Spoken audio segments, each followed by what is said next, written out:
ದಿನಾಂಕ 27 ಮೇ ರಂದು ಬೆಳಗಾವಿ ಗ್ರಾಮಾಂತರ ಪೊಲೀಸ್ ಠಾಣೆಯಲ್ಲಿ ಒಂದು ಕೊಲೆ ಪ್ರಕರಣ ದಾಖಲು ಮಾಡಲಾಗಿದೆ. ಇದರಲ್ಲಿ ಮೃತರ ಹೆಸರು ರಾಹುಲ್ ತಿಪ್ಪಣ್ಣ ತಲ್ವಾರ್, 22 ವರ್ಷ ವಯಸ್ಸು ಇವರದು. ಇದರಲ್ಲಿ ದೂರುದಾರರು ಶ್ರೀ ವೀರೇಶ್ ಹಿರೇಮಠ್ ಅಂತ ಇದ್ದಾರೆ. ಈ ಪ್ರಕರಣ ಏನಿದೆ ಅಂದ್ರೆ, ಈ ವೀರೇಶ್ ಹಿರೇಮಠ್ ಒಬ್ಬ ಸೂರಜ್ ಸಿದ್ಗೋಳಿ ಅಂತ ವ್ಯಕ್ತಿಯಿಂದ ಒಂದು second hand Verna car purchase ಮಾಡಿದರು.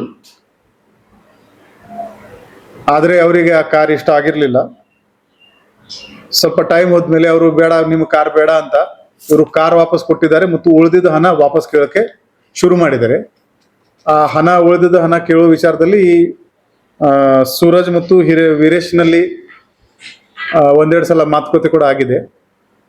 ಸೊ 27 ಮೇರಂದು ಈ ವೀರೇಶ್ ಅವರ ಫ್ರೆಂಡ್ ರಾಹುಲ್ ಜೊತೆಗೆ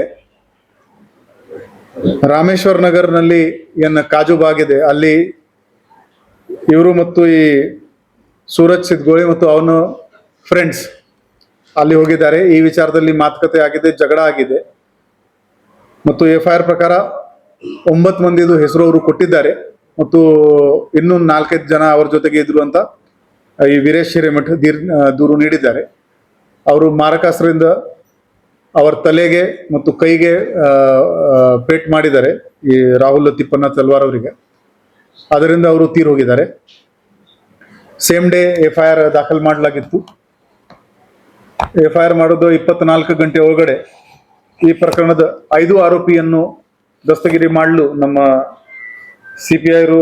PI ರೂರಲ್ ಪೊಲೀಸ್ ಸ್ಟೇಷನ್ ಮತ್ತು ಅವರ ತಂಡ ಯಶಸ್ವಿಯಾಗಿದ್ದಾರೆ.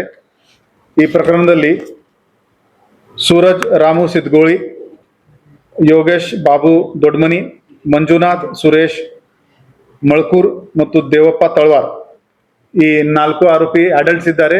ಇನ್ನೊಬ್ಬ ಕಾನೂನು ಸಂಘರ್ಷಕ್ಕೆ ಒಳಗಾದ ಒಬ್ಬ ಬಾಲಕಿದ್ದಾನೆ. ಈ 5 ಮಂದಿಗೆ ಸೆಕ್ಯೂರ್ ಮಾಡಿಕೊಂಡು ಕಾನೂನಿ ರೀತ್ಯ ಅವರ ಮೇಲೆ ಕ್ರಮ ಜರುಗಿಸಲಾಗ್ತಾ ಇದೆ. ಉಳಿದ ಆರೋಪಿಗಳಿಗೆ ಕೂಡ ಬೇಗನೆ ನಮ್ಮ ಪೊಲೀಸ್ ಅಧಿಕಾರಿಗಳು ಅವರಿಗೆ ದಸ್ತಗಿರಿ ಮಾಡ್ತಾರೆ. ಮುಂದಿನ